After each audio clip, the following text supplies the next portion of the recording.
Hey, how's it going? I'm Marlena. Thanks for wandering by. So today I have for you just a kind of a haul video again. I did one not too long ago, but I recently just got another like kind of batch of decks in. Some I purchased, some were gifted to me from a friend.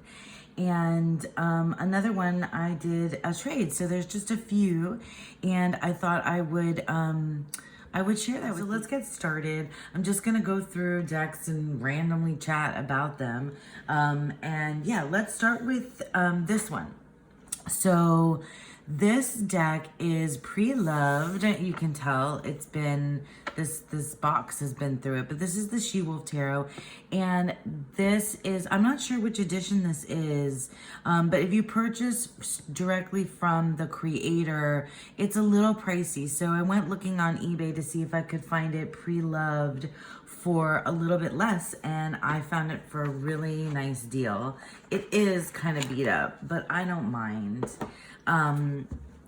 I have her other deck, the Serpent Fire Tarot, and I wasn't sure if I wanted to get this deck.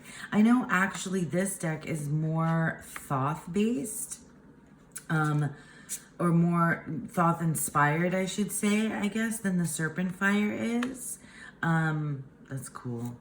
And I don't know, I just was, there's a lot of themes this particular month with some of my practices about, empowerment and personal power and fire energy as well.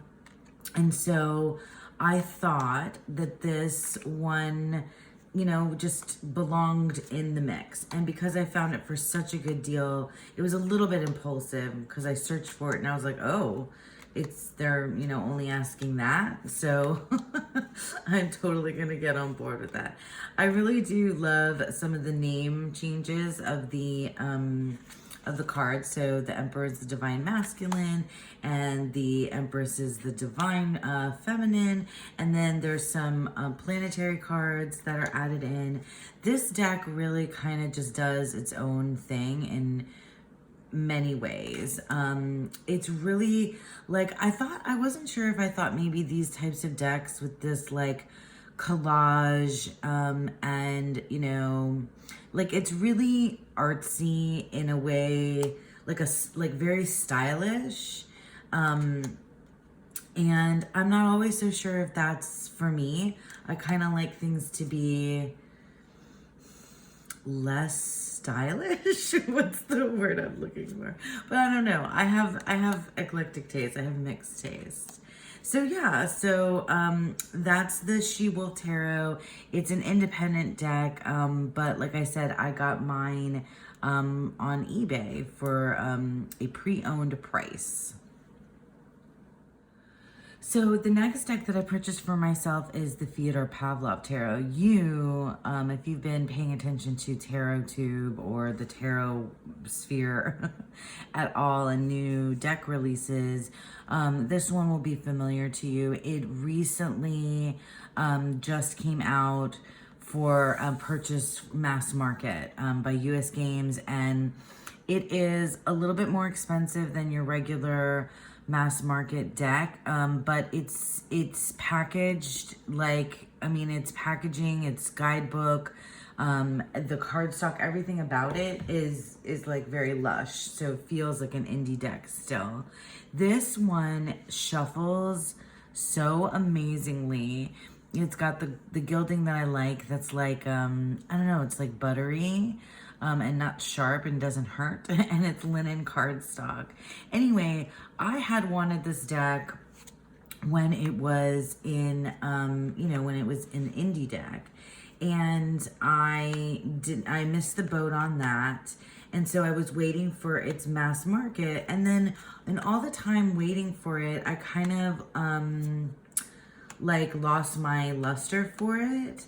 But then again, when it came out, and some of my friends and folks started doing walkthroughs, it reignited that desire that I had, you know, for it. And like I've heard so many folks say that it's even more beautiful in person, they are 100% right.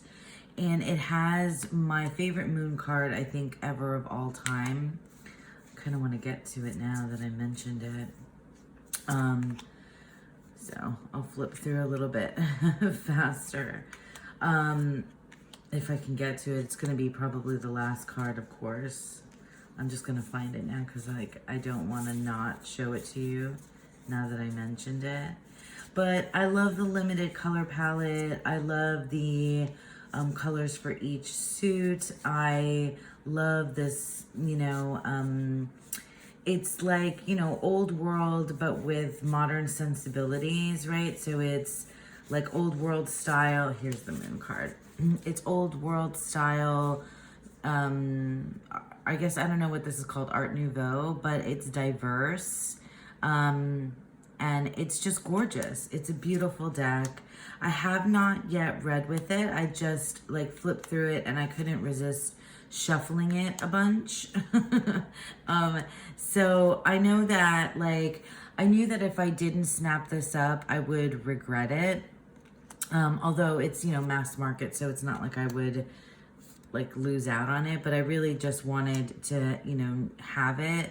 And I know it, like right now is not the season for it. I'm not going to be using it probably for a little while, but I know that it's there. I just like, you know that it's there. I guess this is just me talking about what it's like to live in my brain and my and think about my tarot collection. So yeah, that's the Fyodor Pavlov Tarot. Yeah, I'm excited that I got it. Okay, so another deck that I got, this is a Dawn Michelle made me do it, even though she doesn't own this deck. Can I say that? Am I allowed to say that, Dawn? So funny. Dawn Michelle, she just recently did a video about an oracle deck that she's been working with, which is not this one. And so she did that video and I was talking with her and then I just got to like searching for oracle and portal decks. And I, you know, looked and found the Oracle of Portals on, this is a newer deck, I think. I think it's newish. And it's, this is mass market. So I'll put the links as always to everything below. But I wanted, I liked the deck that she was talking about, which is, I think it's the Kyle Gray, I don't remember the name of the deck, but I'll link to that one below too, just in case you're interested. But that one was like very, very, like the portals were, oh, and Rochelle, my friend Rochelle, Amethyst Ascension, did a side-by-side comparison of this deck, this Oracle of Portals, with the Kyle Gray one as well. So I'll link to that below too, because that's a good walkthrough. Although I had ordered this before I even saw Rochelle's video, so we just must all be on the same wavelength, because I know that she watched Dawn's video and we've talked about it. Anyway, long story short, too late. I'm going to start showing you cards. The other deck, the Kyle Gray one, is more, it feels more like cosmic, and it has like very distinct gateways, you know, that seem more like built, versus like this deck, which kind of goes in different directions, but it feels earthier, like more natural in terms of portals opening. I don't know, but I love the artwork. There are some cards here that I'm not too sure about, because I love these, the transformation, like this one I love, the underwater realm, and I've shuffled mine already, but like this trips me up, this graduation. There's another one that's like very feels very modern. Oh my god, I love this one.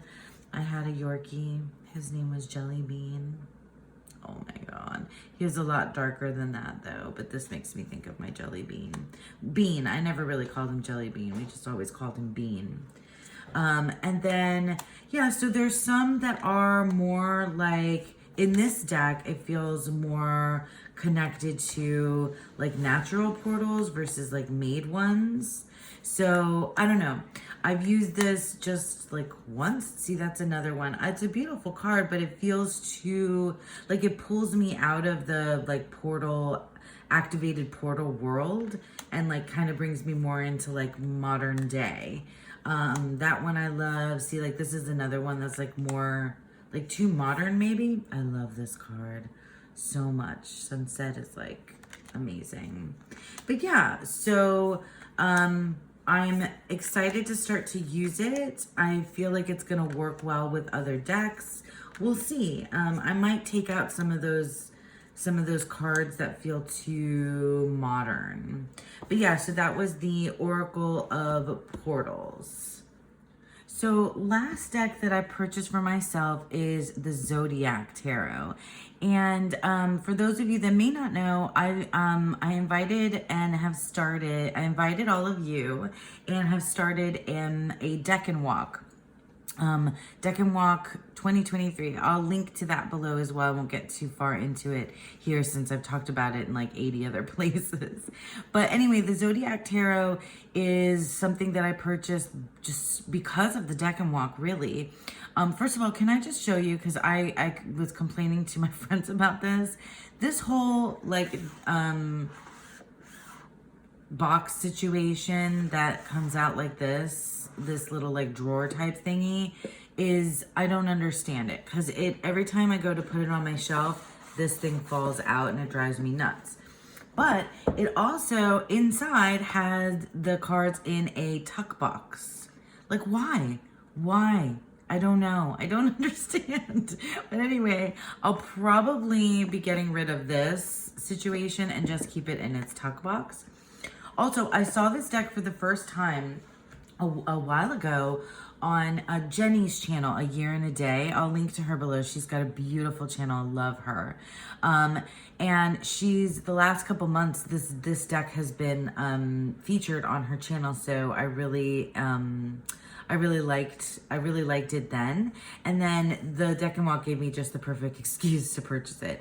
This did not come edged. I edged mine in black to match all around. And look, here are my Decan cards right up top.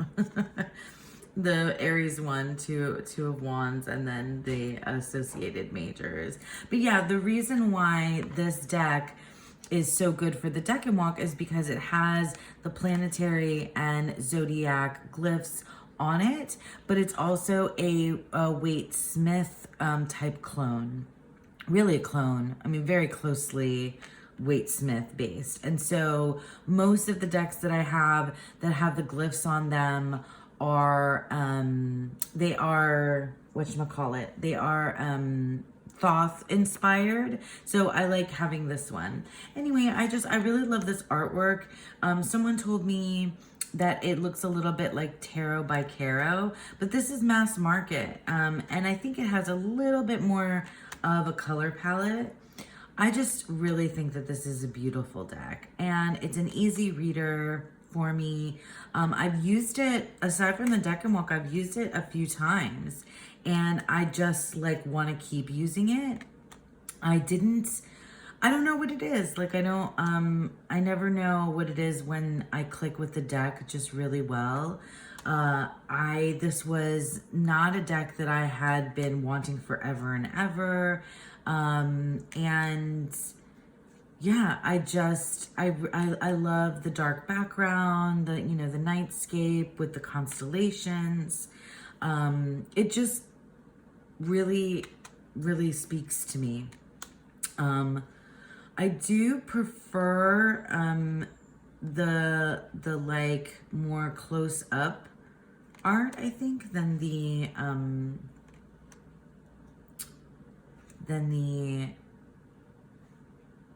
like more pulled back scenes, if that makes sense to you. But yeah, it does like veer in some directions away from like the traditional scene of the Waitsmith, but it also, does mimic it really well, and but in its own like pretty art style. This is the only card that kind of bugs me because there's no there's a star for the face of the figure, which I kind of, I don't love that. But otherwise, like, I really, really, really like this deck. I'm enjoying it. It will probably be one of the main decks that I work with, at least for a while, with the Decan Walk. So yeah, so that is the Zodiac Tarot. Okay, and the next deck is the Crimson Asteria Tarot. So now this is the deck that I got in my very first trade. I've never done a trade before, which seems kind of crazy, but yeah, I traded for this deck, the Crimson Asteria Tarot, and I have been wanting this deck for a while, but then recently, as I, started learning about the Decans and decided to go do the Decan Walk, and then we entered Aries season, and Aries is a fire sign. There's also other fire themes going on with the practices that I've been doing as well with Dawn Michelle's monthly medicine and all of that. So I just feel like this deck, because I don't know if you've ever seen it before, it's an indie deck, and it is a little bit pricey. So these are the backs, and it comes edged in the red. It's like a matte. They are a little bit more oversized, but this deck is all red and pinks. And I think there might be a couple of cards that have blues in them. But yeah, this card is fire. It is so weird. It is real bizarre. Of the new decks that I've got recently, I've spent more time with this one than the others. But I have to say, I'm in love. I'm really, really enjoying working with this deck. It is bizarre. There's like one thing about it that I can say is that I wish that there was some consistency across like the suits or the majors, or something that made it a little bit more cohesive. All the aces I think have this like kind of oval frame. So that's something that's consistent. But there are people, there are mythological creatures, there are like people that are, half, I don't know, different like forms of mythological creatures, and that have wings and things like that. But there are people that just look like people. There's like, sometimes you see that the minors will have like 10 of cups, it'll have 10 cups, but sometimes it won't have the number represented there. I'm not sure if that's true. I might need to eat my words, but and then some of the art is like kind of more far away, and then some of it is like more close up, because some of them court cards do this and some of them don't. So there's just like a little, see, like this court card is a little bit further back the page. Oh my God, I love this Lover's card. It's so good.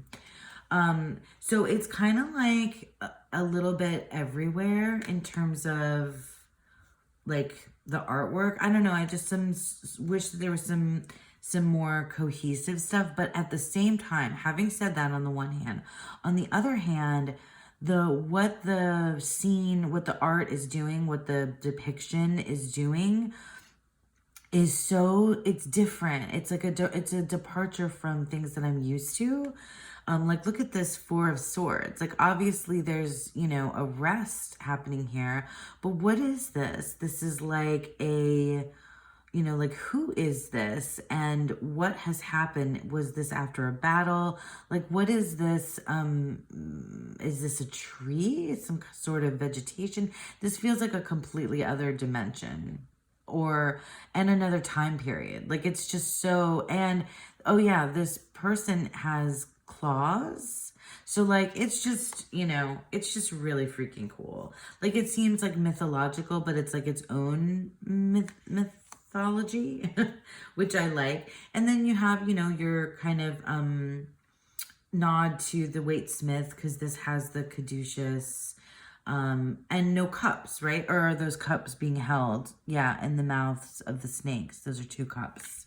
I see that. But then you have these like beautiful, full, you know, like there's color everywhere in the frame, right? So it's like not just like something like that, right? Where there's more white space. I don't know. So like it seems to be random when the cards look like that versus when the cards look like this, you know? Oh wow, I just noticed that her foot in this 9 of Swords. Interesting. Yeah, there's so many places to go. This deck is just like really, really neat. Just really cool, really different, really excited to continue working with it. And then you have like a card like this that has no people or animals in it whatsoever. So it's just like, you know, it's got that design. And then you have like this, which is very Waite Smith, and, you know, colored, you know, it's pink and reds all the way through. So I just, you know, it's just really neat. Like that 5 of Cups is, whoa, you know, that's very different. I just think it's really cool. I'm curious though, like, if there was, and the guidebook is kind of, you know, small. It does give you, you know, information, but it doesn't give information about like the artistic choices, which I guess is what I was interested in. But I like patterns, I guess, in my tarot. And I look for them. So maybe that's why. Maybe it'll appear that the patterns will, you know, aside from the typical patterns, will emerge. But anyway, I really am loving using this deck right now. So that is the Crimson Asteria Tarot. Okay, and so the next, the last 3 decks that I have to show you were gifted to me by a beautiful friend of mine who's just like an amazing person. So thank you, and you know who you are. I didn't ask if I could mention them, so I'm just, you know, thank you, and you know who you are. So this is the Darkness of Light Tarot, and I've wanted this deck for some time. It was out of print for a while. I believe at this time that I'm filming, it is available, I think, or pre-orders. I'll have to look. I'll leave links, of course. So anyway, the Darkness of Light Tarot. Oh my gosh, this deck. And I'm not sure if it came edged or if the person who gifted it to me edged it. Anyway, that's what mine looks like. Oh, I have you in order, don't I? I think this deck, because I wanted to show it to my partner, because I was convinced that this deck was one that he would really enjoy too. Just because of its, you know, it's dark, and it's got that old world feel, but it doesn't, but it's Waite Smith inspired. So I thought that he would dig it, and he did. And so I just wanted him to go through it in order. I haven't yet worked with it. I am not sure when I will. I know I will probably maybe later in the year, like as we get closer to like Halloween and time and the darker, because we're in spring now, so I'm feeling more like color. Although obviously this is the Darkness of Light, so like where the light is in these cards is real important.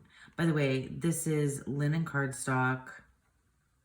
Oh, did I show you the backs? It's got this like dog. It's not my favorite, but whatever, I don't care. Yeah, it's just stunning. I'm not going to go through the whole thing. Let me get to some of the minors, because I mean, who hasn't seen this deck yet? I'm sure many of you have, but the Darkness of Light, maybe you haven't because it has been out of print. So when things go out of print, they don't show, you know, it's not nice. I mean, not nice. It's just not fair sometimes. I try not to show out of print decks too much, but you know, I also want to show what I'm using and what's in my collection. So each of the suits has like a color, aside from the, you know, the grays and whites and blacks. In it has like a, you know, this is like the pinks. And then let's get to the swords. It has more of these like gray tones, kind of purpley blue. Yeah, but it definitely has more color. And then, or it definitely has a like dominant color. Let's see. And then the cups, the cups might be my favorite coloring. And in this whole deck, I love that 3 of Cups, so good. Yeah, this is a great deck. Look at how beautiful this is. The 6 of Cups, that's sunrise or sunset, sunrise or sunset. It's like, it feels real. It just feels like a photo, you know what I mean? This one too, 10 of Cups. Hope I'm in the frame. God, you guys, sorry. Queen of Cups, yeah. And then the coins is like these darker, earthy tones. Like, it has like the, like brown, I guess would be, yeah, it's brown in there.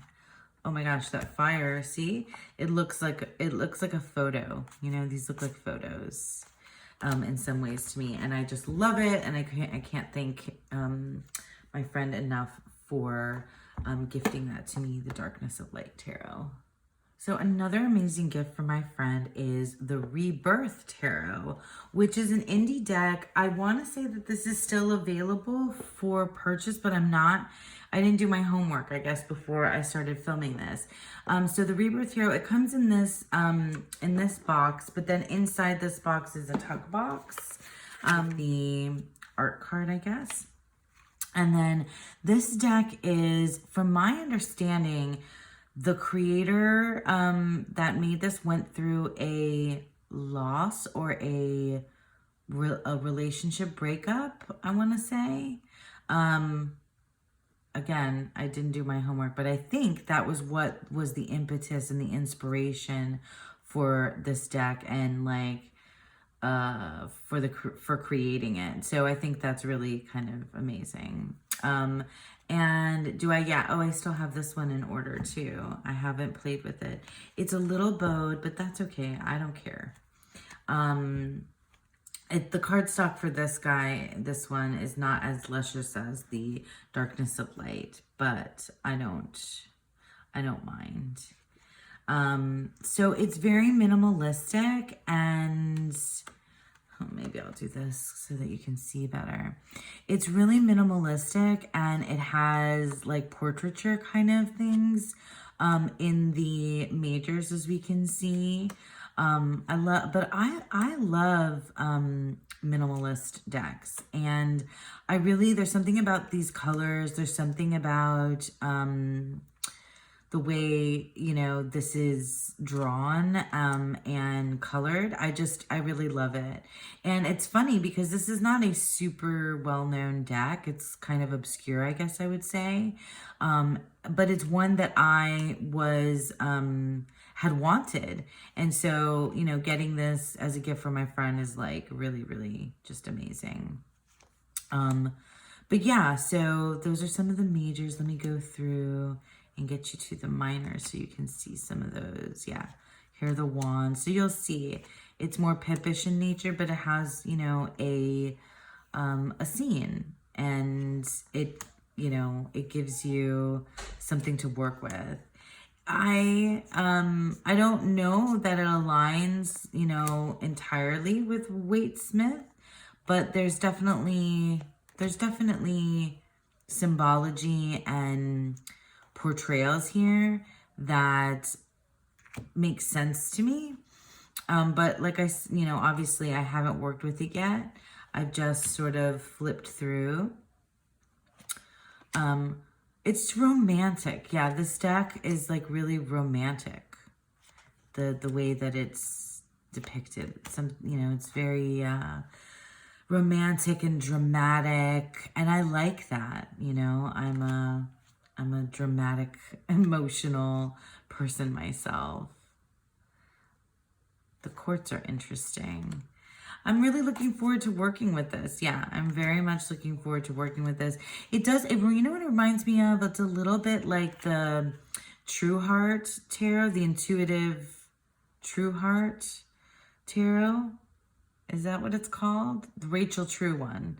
It's a little bit like that, except a little bit more, a little bit less diverse, I guess, and a little bit more fantastical maybe. But it has this kind of sort of romantic style, I think. Like the Rachel True deck, the True Heart Intuitive Tarot. That's what it's called. True Heart Intuitive Tarot, the other one. This is the Rebirth Tarot. Look at that. It makes me think of Beauty and the Beast. Yeah, it just feels romantic. It's like romanticized, dramatic, and lovely. I'm very much looking forward to working with the Rebirth Tarot. Okay, and lastly, gifted to me by my lovely friend is the Oracle of the Radiant Sun. This deck was, I've had this deck off and on my wish list for a while. It used to be out of print, and then it was reprinted and is mass market and readily available. This deck is, I have the Oracle of the Moon as well by the same creators. Still, I have not yet really worked with this deck or read much yet. I have, it's perfect timing to get it too because of the Decan Walk. So this is the Oracle of the Radiant Sun astrology cards to illuminate your life. So these cards, I took out, so far I've only looked, and I don't even know if I really read in the guidebook about this, but I took out the card that corresponds with the first decan of Aries. So it's Mars in Aries. And the card is impulsiveness. So I took that one out, but otherwise I'm not sure if this is in order by the planet sign, by the planets. So this deck has all the Decan cards. So it'll have your planet and the zodiac that it's in, and then it has these illustrations, really great write-ups in the guidebook from what I've heard and what I just scanned, but I haven't yet gotten into this. This is definitely going to be a deck that I'm going to break out and work with across the Decan Walk. Maybe not every single 10 days, but it's definitely one that will be involved in my practice and study. I'm really looking forward to taking a look at the planet and the sign and what that means. And it's an oracle card, and the illustrations really they're so cool. I love this art style. It's very, it looks like it also would pair just as like a straight up oracle with the Waite Smith, which I think is kind of hard to find something that, really works well with that. But I'm very much looking forward to it. Like I said, it has the 36 decans, but it also has more than that. Because I think it has more than that. It's got to. Because this is definitely more than 36 cards here. Anyway, it was just wonderful to get this. I'm very much looking forward to working with it. Oh, here's the backs. And these are kind of small, like, what would you call this, poker size cards? So cool, yeah. The Oracle of the Radiant Sun. So there you have it, guys. I just wanted to come on and show you these lovely new decks that have come into my collection through various different routes. And yeah, I just wanted to share those with you. And I thank you so much for sticking around with me. And I hope that you all have a beautiful, wonderful day.